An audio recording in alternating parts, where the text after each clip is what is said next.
Perhatian kepada para pemudik. Pemerintah resmi menetapkan satu arah di Tol Kalikangkung menuju Cikampek dimulai pada pukul 2 siang tadi. Kondisi gerbang tol Jakarta Cikampek masih terpantau ramai lancar. Puncak arus balik Lebaran 2023 diprediksi akan terjadi pada tanggal 24 dan 25 April 2023. Nah, bagi Anda yang sudah bersiap-siap untuk melakukan arus balik dan akan melewati gerbang tol Kalikangkung, hari ini Kakor Lantas Polri akan memberlakukan jalur satu arah atau one way, mulai dari kilometer 414 sampai kilometer 70 hingga kilometer 47 Jakarta Cikampek.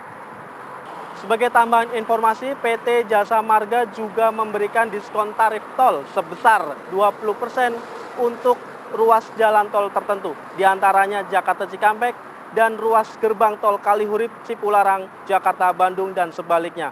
Diskon ini berlaku mulai tanggal 27 April hingga 29 April 2023. Dari Cikarang Utama, Ajat Pudianto, Bayu Dwi, CNBC Indonesia. Menghadapi libur Lebaran, Jalan Raya Padang Bukit Tinggi macet total. Kemacetan dimulai dari MTSN Gantiang Padang Panjang hingga menjalar ke Pasar Koto Baru Tanah Datar. Penyebab kemacetan dipicu adanya kerusakan mobil pengangkut kebutuhan pangan yang memakan badan jalan. Hal ini juga semakin diperburuk dengan ramainya jumlah kendaraan, baik dari pemudik maupun yang ingin berwisata. Total kemacetan diperkirakan mencapai 7 km. Pihak kepolisian tengah berupaya untuk mengatasi kepadatan lalu lintas, termasuk juga menerapkan rekayasa lalu lintas yakni sistem satu arah. Sumatera Barat menjadi langganan macet saat Lebaran, karena selain ramainya perantau yang mudik, Sumbar juga punya 40 titik destinasi wisata. Tercatat per 18 April lalu, data menyebutkan 12.000 kendaraan masuk ke Sumatera Barat. Imbas himbauan Presiden Joko Widodo untuk menunda ASN hingga TNI dan Polri pulang ke Jakarta, pemerintah akhirnya menunda semua bentuk acara halal bihalal di lingkup kementerian dan lembaga. Menteri Pemberdayaan Aparatur Negara dan Reformasi Birokrasi, Menpan RB, ad interim Mahfud MD, meminta kantor atau instansi pemerintah termasuk TNI Polri untuk menunda halal bihalal hingga pekan kedua setelah Idul Fitri 1444 Hijriah. Surat resmi mengenai seruan tersebut akan dikirim ke kantor dan instansi yang dimaksud dalam waktu dekat. Kementerian Ketenagakerjaan menerima 2.303 aduan seputar pembayaran THR per 23 April 2023.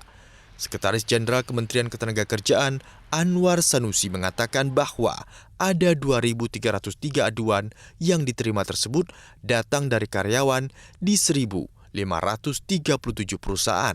Anwar Sanusi mengatakan dari 1.537 perusahaan yang diadukan, DKI Jakarta menjadi daerah terbanyak yakni 425 perusahaan, diikuti Jawa Barat yakni 305 perusahaan, sementara daerah yang paling sedikit aduan adalah Sulawesi Barat dan Papua Barat. Adapun jenis aduan yang masuk terdiri dari 1.162 aduan THR tak dibayarkan, 753 THR dibayarkan tidak sesuai ketentuan, serta 388 THR yang terlambat dibayarkan. Pihaknya akan menggelar rapat koordinasi guna menindaklanjuti aduan-aduan tersebut.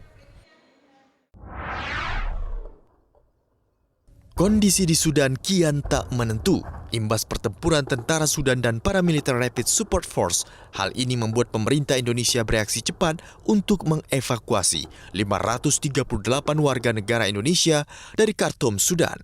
538 WNI itu terdiri dari 273 perempuan, 240 laki-laki, dan 25 balita.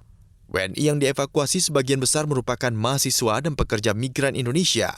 Rencananya, para WNI akan dievakuasi ke Jeddah, Arab Saudi melalui jalur laut sebelum akhirnya dievakuasi ke tanah air. Pemerintah berusaha semaksimal mungkin dan berusaha keras untuk memberikan perlindungan kepada WNI.